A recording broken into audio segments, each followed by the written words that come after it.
TV Hindi में आप सभी को सुस्वागतम। जी हाँ, आज हम लोग हमारा दर्शकों के लिए विज्ञान से संबंधित एक ऐसा चीज साझा करना चाहता हूँ जो आप लोगों को हम लोगों के ख्याल से बहुत अच्छा लगेगा। वैज्ञानिकों ने पौधों के रेशों से दो मूल्यवान उत्पाद बनाने के लिए बैक्टीरिया की इंजीनियर बनाया। जी हाँ, हम अक्सर सबसे बड़ी समस्याओं को हल करने में मदद के लिए सबसे छोटे जीवन रूपी की ओर देखता हूँ। सूक्ष्म जीव खाद्य पदार्थ और पेय पदार्थ बनाने, बीमारियों का इलाज करने, अपशिष्ट की इलाज करने और यहाँ तक कि प्रदूषण को साफ करने में मदद करता है। खमीर और बैक्टीरिया पौधों की शर्करा को पारंपरिक रूप से जीवाश्म ईंधन से प्राप्त जैव ईंधन और रसायनों में भी परिवर्तित कर सकता है, जो जलवायु परिवर्तन को धीमा करने की अधिकांश योजनाओं का एक प्रमुख घटक है।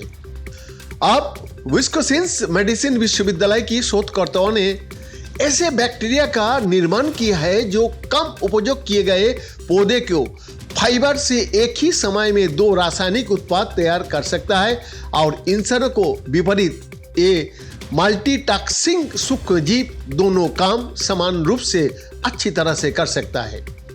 हमारा जानकारी के अनुसार ये पहली बार है जब आप एक सूक्ष्म जीव में एक साथ दो मूल्यवान उत्पाद बना सकता है। टीम डोनहेउ यूडब्ल्यू मेडिसिन बैक्टीरियोलॉजी के प्रोफेसर और great lakhs bioenergy research centre की निर्देशक कहता है, सिद्धांत रूप में रणनीति शुद्ध ग्रीन हाउस गैस उत्सर्जन को कम करती है और अर्थव्यवस्था में सुधार करती है। एक बर्तन में दो उत्पाद बनाने के लिए आपको जितनी ऊर्जा और ग्रीन हाउस गैस की आवश्यकता होगी, वो प्रत्येक बर्तन में एक उत्पाद बनाने के लिए दो बर्तन चलाने से कम होगी। जीवाश्म ईंधन को टिकाऊ विकल्प से बदलने की खोज नवीकरणीय बायोमास से अधिकतम संभव मूल्य निकालने पर निर्भर करती है। जी हाँ, पेट्रोकेमिकल के बजाय ही हर अणु मायने रखता है। कम मात्रा उच्च मूल्य वाले उत्पाद ईंधन को अधिक किफायती बनाए रखने में मदद भी करता है। सबसे बड़ी बाधाओं में से एक पौधे की कोशिका दीवार के एक हिस्सा है जिसे लिग्निन कहा जाता है। लिग्निन दुनिया में नवीकरणीय सुगंधित कार्बन का सबसे प्रचुर स्रोत है, लेकिन इसके अनियमित संरचना इसे उपयोगी घटकों को विभाजित करना बेहद कठिन बना देता है।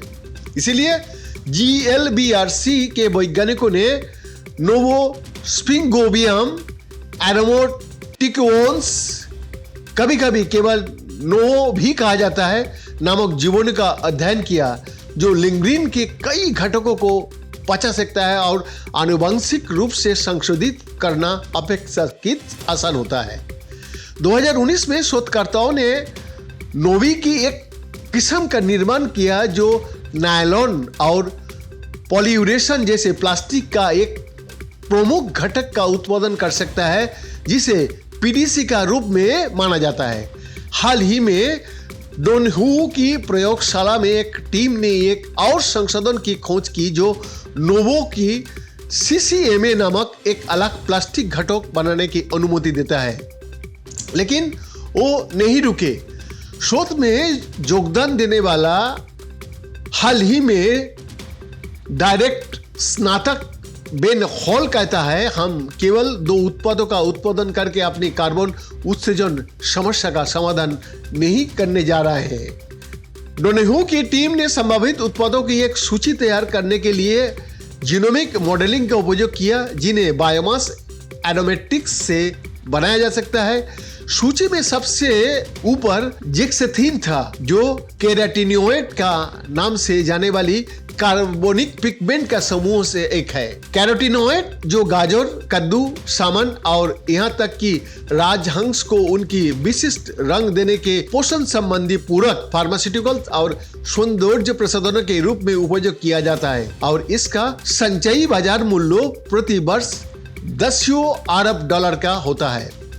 शोधकर्ता को पता था कि नोवो में कम बाजार मूल्यों के साथ एक और कैरोटीनोइड का उत्पादन करने के लिए जिन थे। बैक्टीरिया के जीनोम अनुक्रम के आधार पर उन्हें संदेह हुआ कि जैक्सोथीन उस प्रक्रिया में कम मूल्यवान कैरोटीनोइड की और एक कदम है जिसका उपयोग कोशिकाएं जटिल अणु बनाने के लिए करती है। ये अधिक मूल्यवान उत्पाद पर पाचन असेंबली लाइन को रोकने के लिए सही जीन का बदलने का मामला था। सही बात है, आश्चर्यचकित ये इन्वेंशन आने वाली काल में भारत तथा विश्व को वायु दूषण प्रदूषण से रक्षा करने में समर्थ होगा। यही विषय से शेष करता हूं आज का ये प्रतिवेदन। बीएन की रिपोर्ट।